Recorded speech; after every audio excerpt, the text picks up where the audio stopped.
Ketika sebuah klub mengumumkan pelatih baru, perhatian publik biasanya langsung tertuju pada satu hal: taktik, formasi, dan siapa pemain yang akan diuntungkan. Hal yang sama juga terjadi ketika Sassuolo menunjuk Alberto Aquilani sebagai pelatih baru. Banyak pembahasan langsung mengarah pada pertanyaan, apakah ini kabar baik bagi Jay Itzes? Tapi ada satu hal yang menurut saya justru lebih menarik untuk dibahas. Karena dalam sepak bola profesional, nasib seorang pemain tidak selalu ditentukan oleh pertandingan resmi. Kadang justru ditentukan jauh sebelum musim dimulai, yaitu pada masa pramusim. Dan disinilah tantangan sebenarnya bagi kapten timnas Indonesia itu berada.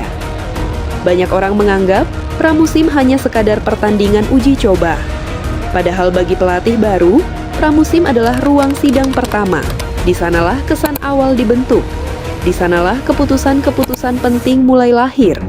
Siapa yang cepat memahami instruksi, siapa yang paling siap secara fisik, dan siapa yang bisa dipercaya ketika kompetisi dimulai. Masalahnya, Jay Itzes datang ke momen ini setelah menjalani akhir musim yang tidak sepenuhnya mulus.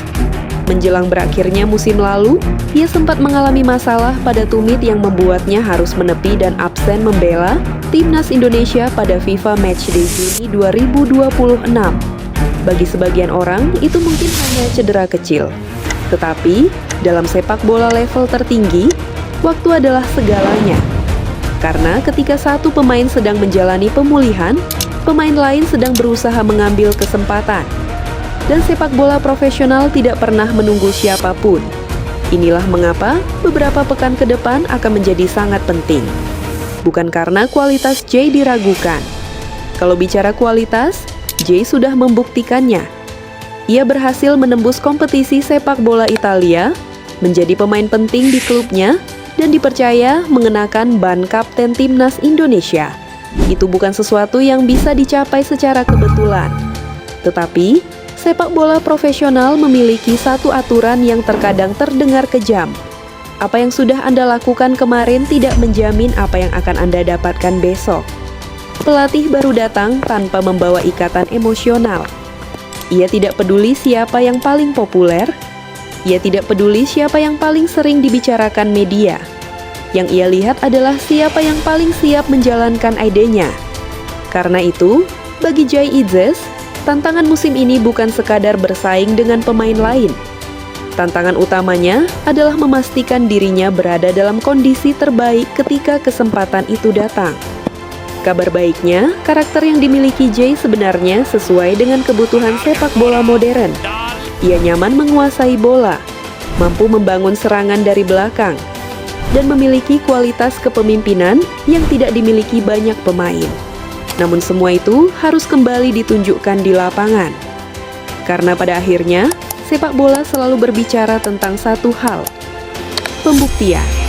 Dan musim 2026-2027 bisa menjadi salah satu musim pembuktian terbesar dalam karier Jay Itzes.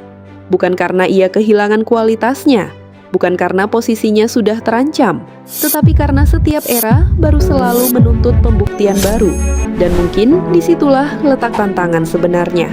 Bukan soal pelatih baru, bukan soal taktik baru, tetapi soal siapa yang paling siap ketika kesempatan datang. Menurut kalian, apakah Jay Itzes akan langsung menjadi pemain kepercayaan Alberto Aquilani musim depan? Atau justru harus melewati persaingan yang lebih berat dari yang dibayangkan banyak orang? Tulis pendapat kalian di kolom komentar. Saya penasaran membaca pandangan kalian. Jangan lupa subscribe untuk mendapatkan update terbaru seputar timnas Indonesia dan para pemain Indonesia yang berkarir di Eropa.